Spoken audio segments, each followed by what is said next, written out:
and welcome to the Don't Judge, Just Love podcast. I'm Chase Willardson. And I'm Shannon Willardson. Do you think we need to keep introducing our names? I don't know.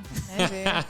And this is the podcast where we talk about all the things. With no judgment. Only love. That's Only love. right. That's right. So we were off for 2 weeks.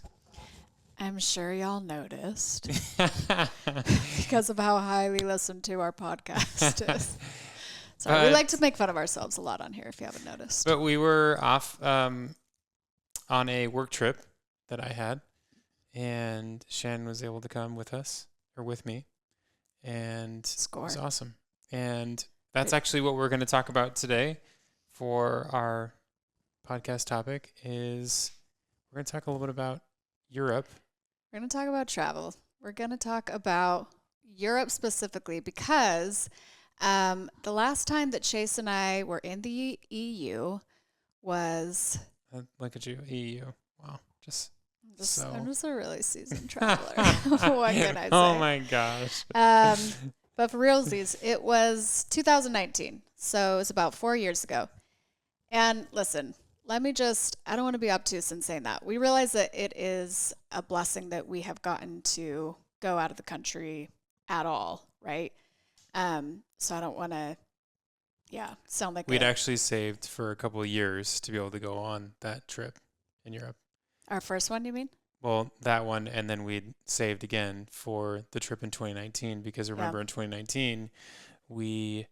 Oh, for the 2019 because, we paid out of our pocket for that one. I think the other one, it was a collaboration to go to Europe. So we'll get into that, but like what our travels have been. Anyway, point being, we're super grateful that we've gotten to do some traveling, but it had been a while. That's the point. Also, it was a CDG conference. That was why we were there last time too. Yeah, right. Anyway, it had been long enough that when we were there, Chase and I had multiple moments of kind of looking at each other and being like, oh yeah, I forgot about that. Now I remember. Yeah, and kind of being like, oh yeah, I forgot. Europe was like that. So much so that we thought it would be kind of funny to just like talk about what those things were.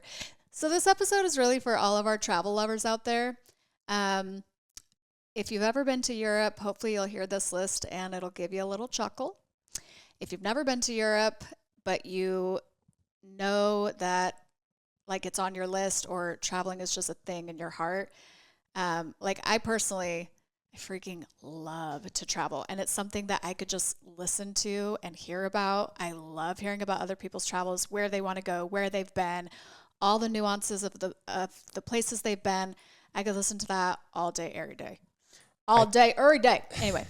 I think in a couple different lives, Shannon was a like nurse practitioner or like a geneticist. Did you say in another life? Yeah. Like if you were able to have like another I was career like, I don't or life. remember when. And then I think there's another version that Shannon thinks about of like being some sort of I don't know if it's like a tour guide or like I don't know, a professional traveler. Would that be what it'd be? Like it would be like a host on a travel show on like the Travel Network. Or it'd be like our friends, the Bucket List family. Yeah. Where we would just travel. That's all we would do. And just travel. Yeah. And our family situation is just not super conducive to that, nor is the fact that I am like the most extra person that has ever lived. So the Bucket List family, we love you. We admire you so much. We wish we were you. We're very aware that we're not. So that's too bad. But it's true. I love to travel so much. Chase loves it too. That's true. But yeah, we thought it'd be fun to talk about this list. So to start us off though, Chase, tell us where you have traveled to. Give us kind of like the rundown. And we're talking international travel, not to minimize travel in the U.S. because I secretly I want to go to every there's some states that I have not been to that I would love to visit. Oh yeah, I want to go to every state in the U.S. That is on my list. That's on my bucket list. The U.S. is so cool to travel. Lots of variety. But we're talking international travel on this episode. So where have you been? So I have been to Mexico. I've been to. Not impressed yet. Keep going. Just kidding. Does it count if you were like on a cruise and you got off somewhere? Yeah. Sure. Sure. No. Does it? I don't know. The Bahamas, Jamaica. I Cayman literally Islands. did not list any of those. Is Cayman Islands, is that like a U.S. owned? No. No, it's not. That's U.S. not. owned? What? No. No. There are. No, I know. You said. Yeah. No. That maybe that sounded bad. I didn't mean it like that. No, it's British. British. Okay. And then. Are you listening to our tour guide? Yes. Absolutely. Italy. But like, tell us, like, give us kind of. Okay, so the Amalfi Coast, that was probably one of my favorite places that we ever, and that's in Italy. And that was like so beautiful. And Shannon and I ate 2 meals a day, but it was because we ate lunch and dinner, and both of those consisted of pizza, and they were absolutely amazing. And gelato. And gelato. It was just a bunch of gelato. So it was pizza and gelato. 2 and meals? We were like, we're just going to eat 2 meals. What? We did. We only ate lunch and dinner. I mean, we had a bunch of gelato in between, but I feel like we ate 3 meals, and it was pizza, gelato, pizza, gelato, pizza, gelato. No, for Yeah. breakfast we didn't have pizza. I don't know. So that's one of my favorite places. We went to France. We were in Provence in France. I think you're forgetting a huge one. Like, where's the first place you went out of the country? Like London, England? No. Your mission, bro? Oh, Madrid, Spain. Oh I was my like, gosh. I was thinking of thought for travel. sure. It was no. I lived in Madrid or in Spain or thereabouts around Madrid for about 2 years, and I was a missionary for our church, and so I knew a little bit of Spanish before. I knew about I don't know, your first. I felt like what I did 2 years in high school of Spanish, and I felt like in the first 2 weeks there's a missionary training center where you go to kind of learn more about the language and learn the different words and how to talk to people about religion. So And I was there for 9 weeks, 3 weeks in Provo, Utah, and then was there for 6 weeks in Madrid, Spain. They have a missionary training center there. And side note, the MTC after our missions, because I did one of these too, but it was in Pennsylvania. I guess that's not where we met technically, but we both worked there afterward.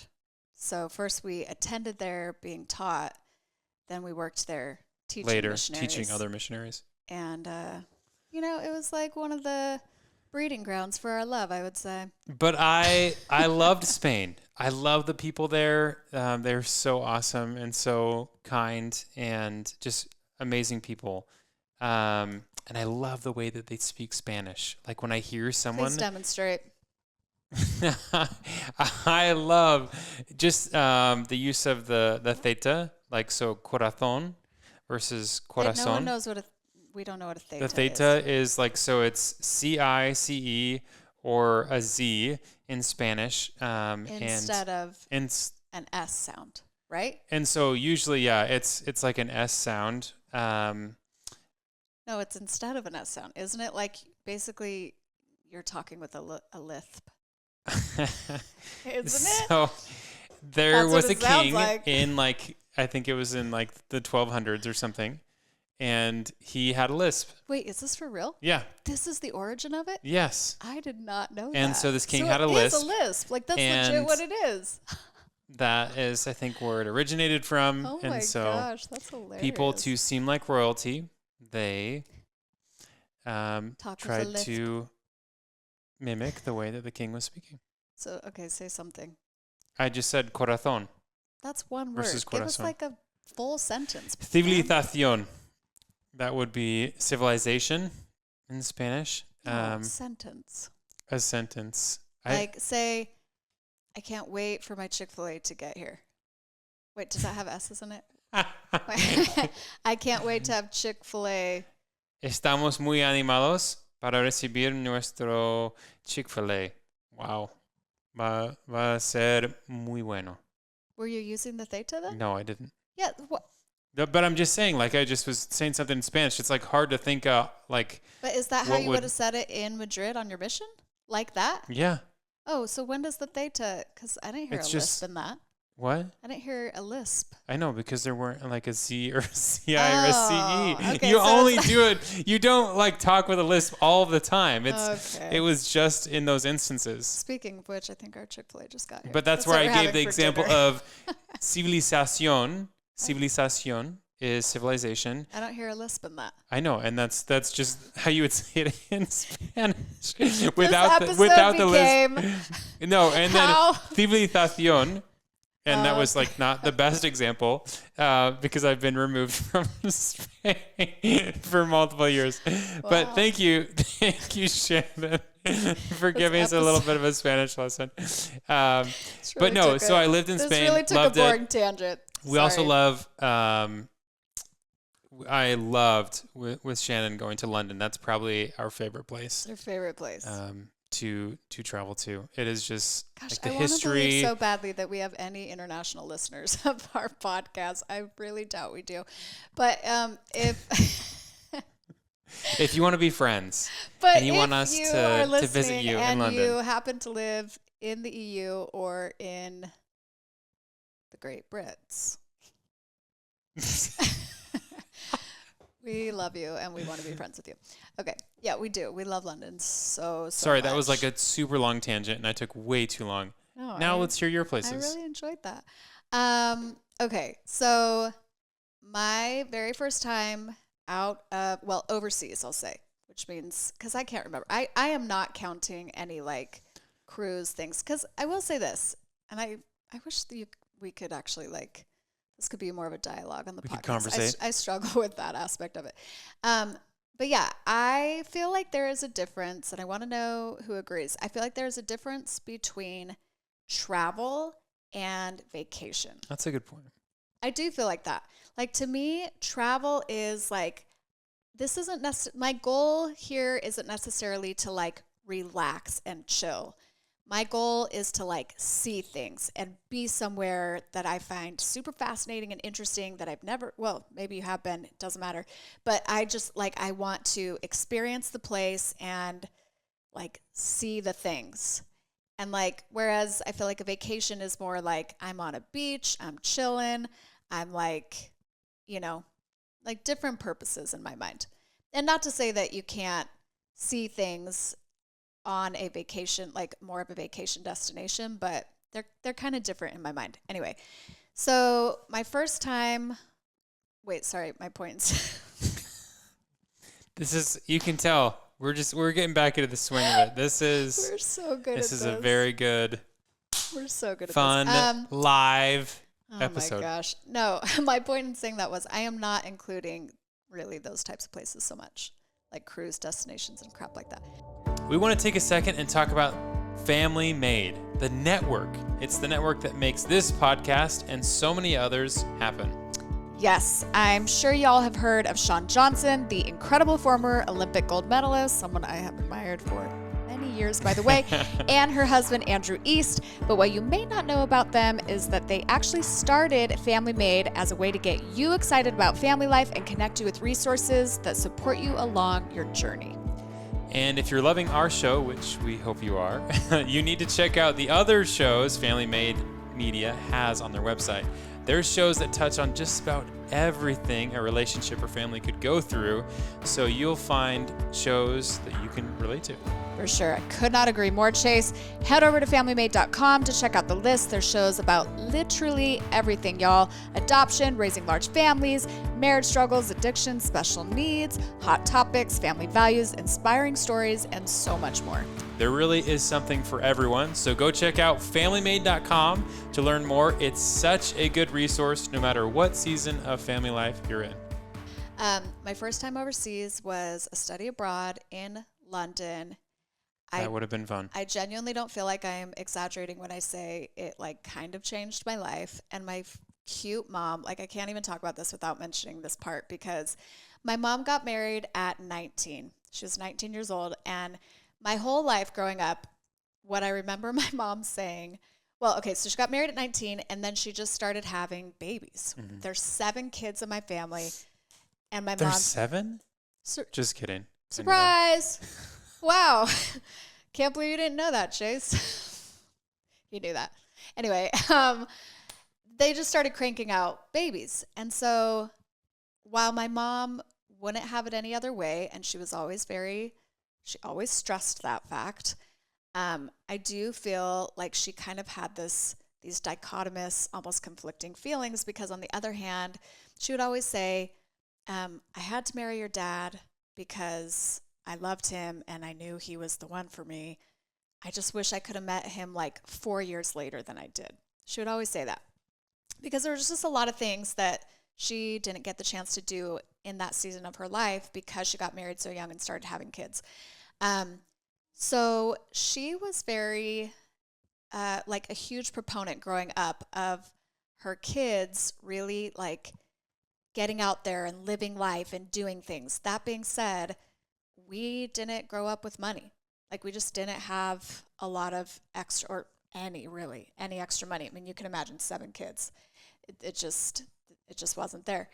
And so we didn't have the opportunity to do much of that or any of that as a family, and even like trying to do that individually after we moved out. It's hard because it's expensive, Anyway, all of that to say, my mom was like determined to help me go on a study abroad. I swear she wanted it as much as I did. And it was like the most tender thing to me. I don't know if I've ever even like really point blank told her this. So Mom, I hope you're listening to this podcast. But like that meant so much to me. It was like such a tender thing to me that she like really wanted that for me. And she helped me. Like we came up with the money. And so that I could go on this study abroad, and it was to London, and it was so amazing. We traveled all over Europe. We lived in a flat right across the street from Kensington Park. I'm sorry, we traveled all over England is what I meant to say. And then at the end of our study abroad, we went to Paris. I had never been to Paris. I remember people saying, Paris is overrated. I did not think it was overrated. It was not overrated at all, in my opinion. It was like... Was it just like... It was like, not overwhelmed, not underwhelmed, like whelmed, or were you overwhelmed? Oh, I was overwhelmed completely. Like for me, and that's what I mean. I don't know. Like sometimes I feel like true travel lovers, like that's how they feel about it, because like something about seeing all these things that I'd only ever seen in books or, like in pictures, it just like blew my mind. And then also just how different it is from the United States. It's so old compared to everything here. Like anytime we go to Europe, I'm reminded of like what a little toddler country we are, I mean, we are like, we're so young compared to these other overseas countries. And so like the architecture is so different from here. And history, the culture, it's just like, it's just so rich. There's so much to take in, and it's all so fascinating to me. Anyway, and then at the end of that trip, a couple of friends of mine, we found this super cheap cruise, which was so cool. That's one thing. Like once you're in Europe, traveling around within it is so much cheaper and easier once you're over there, which is like one of the coolest aspects of being there, I think. So anyway, so we find this super cheap cruise that was like on the Italian coast, and we went to Rome, Florence, Cinque Terre, Naples, kind of the coast there, and then like the south of France, like the Monaco area. And I was bit. Like that was the beginning of this like just absolute craving for travel. I just loved it. Then the next time I went overseas was to pick up my brother from his mission. My brother served his mission in Romania. Chafach. What? I mean, I think that means like hi. Oh, nice. Brother, are you listening to this? Probably not. But if you are, correct Chase later on his Romania. But this is interesting. He and I got released on the same day from our missions. And so he stayed over there. My my parents and my sister went to pick him up. I came home from my mission and then like flew over to meet them. And that was where I saw them for this first time in 18 months, was over in Romania. Like they met me at the airport there. And that was just another life-changing experience. We did Romania, we did Austria, we did Prague. So cool. The next time I went was when you and I were newlyweds, and I went to the Philippines. Do you remember that? Oh my gosh, yes. And you went with your sister Alicia. So I worked for a nonprofit. Is this boring, guys? This might be getting boring. I think it's... This wasn't really meant to be a travel log. Yeah. But here we are. Anyway, just stop listening if you need Thanks to. It's fine. Thanks for tuning in still. So I worked for this really, really cool nonprofit. It's called Mentors International. I think they're still up and running. But it was a microfinance nonprofit. And we had clients in the Philippines. Clients were small business owners in impoverished countries who we were giving micro loans to, like these really, really small loans, so that they could run their businesses. Super cool concept. Such a cool concept. And we had the opportunity to take some of our donors to actually meet and see these families and these businesses that they were contributing to. So it was so cool. And that was my first time in that part of the country. And I've never been back since. But we have so many destinations on our list, our travel wish list in that area. But that was and my sister went with me because Chase couldn't go because he had to work. We didn't have any kids yet or anything like that, but he had to work. So I got to bring my sister along, and it was quite the experience. Cool. And then the next time was when you and I went. Why did we go there? Why did we go to London and Paris? Oh, it was that brand trip. Yeah. We went to Provence with L'Occitane was the brand. And such a beautiful city. Oh my gosh. We took some pictures. It was like in this what was like a bug? Like a Volkswagen bug in a sunflower field. In a sunflower field. Some of the most beautiful pictures we've ever taken. Yeah, and then we went and did the lily and we've fields. taken a couple pictures. Yeah, just a couple. Taken a couple pictures in our day. We did a hot air balloon. I feel like, I don't know. Is this just a brag fest? That was a really cool trip. That was a really cool trip. And that was the first trip. So we tacked some travel onto that trip. We flew in early so that we could go to London. I really wanted to go to London with Chase. Had you been to London, or was that your first time? That was my first time. Yeah. So that was my first time back since my study abroad. And it was so fun getting to go with Chase to London. And I was so pleased because literally by the end, and we were only there like 3 or 4 days, maybe something like that. Not very long.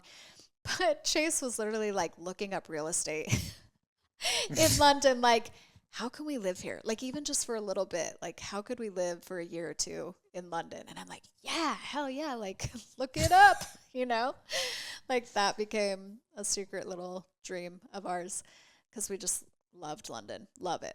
And then we went to Paris, and was that your first time? No, that wasn't your first time to Paris, was it? Okay. Yeah. I had never been to Europe before. Well, Madrid is in Europe. Outside of being a missionary, but it wasn't like I was like vacationing or traveling around. It is very different. Like when you're on your mission, I mean, you have 1 day a week. You are there for a purpose. Yeah, 1 day a week where you did your laundry, your grocery shopping, and like you could do a little bit of sightseeing, but like everything was within, a certain time period because you need to be back that night for the next day. Yeah, exactly. So it's different. That's true. Anyway, so we went to Paris, and then we did that Provence trip. And then the next time was the 2019 trip. We planned a trip around a conference. CDG conference. Yeah, a CDG conference. CDG is the rare disease that our daughters have. And every year they have a conference for, a CDG conference. And it alternates whether it's in the United States. When it's in the U.S., it's usually in San Diego. And when it's overseas, it's usually in Portugal. And we had never been to the overseas location. And they actually asked if I would speak at that conference. Mm-hmm. So we felt like, oh, yes, we have a an excuse to like, rally and save up and go. So that was really cool. And we tacked some travel onto that too. We flew into London. We kind of made this agreement like, okay, every time we go to Europe, we're going to try to go to London, like spend a couple days in London. We didn't get to do that on this most recent trip, but we did with the 2019 trip. So we flew into London, spent a couple days there. Then we went to the Amalfi Coast. Mm-hmm. So like Positano, Amalfi. There's another one. The name is escaping me, and literally just like all the pictures. So beautiful. Don't even do it justice. It's just like the most ridiculous place in the world. It is so beautiful. So that was amazing. And then we went to Rome, and your mom met us in Rome. Met up with us in Rome.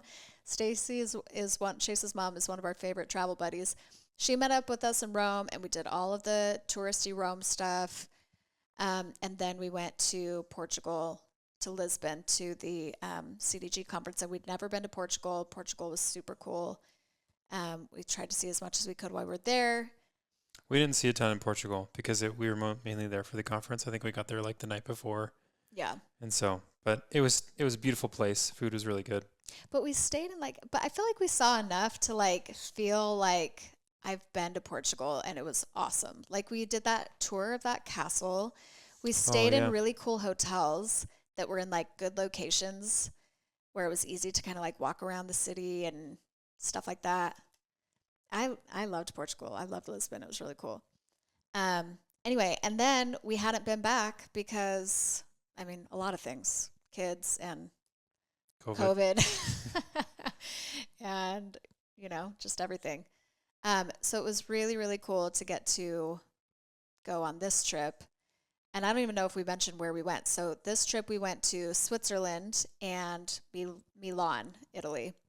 And where were we in Switzerland? Montreux. It's called Montreux.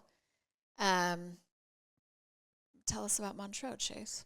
It's beautiful. It's just right there you have Lake Geneva, and and then Switzerland, borders 4 different countries.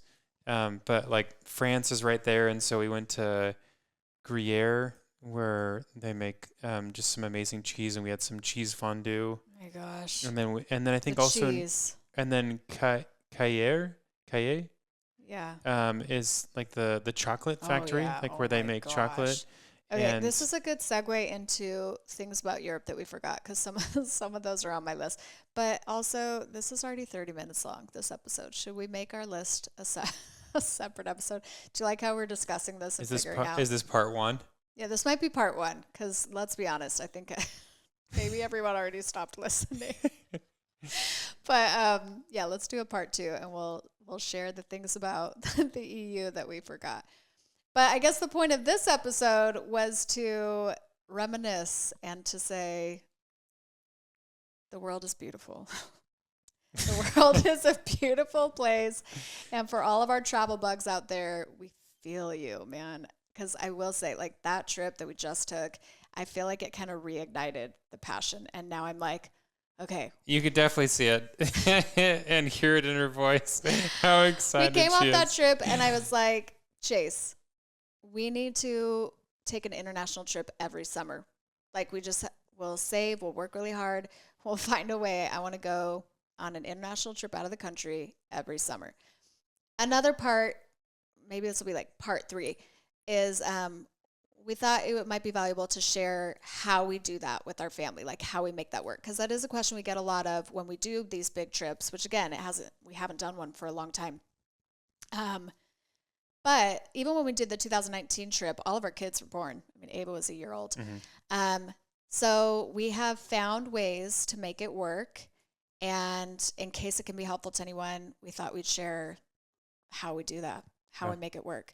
Because the bottom line is, again, we don't want to sound like freaking douchebags in this episode and be obtuse about the fact that, like, yeah, there are a lot of like limiting factors to being able to travel internationally. True. It's expensive. If you have kids, that's a lot. Finding childcare. That's a lot. That's to probably coordinate. The biggest thing. Yeah. So we're not oblivious to that, and we're not immune to any of that. Like we have those same, factors. But we just kind of, we try to make it happen regardless and to just find a way. So anyway, we'll share more about that too. Part 2 coming soon. If you made it to the end of this, you're a real one, and we love you so much. Talk to you soon. Talk to you soon. Bye.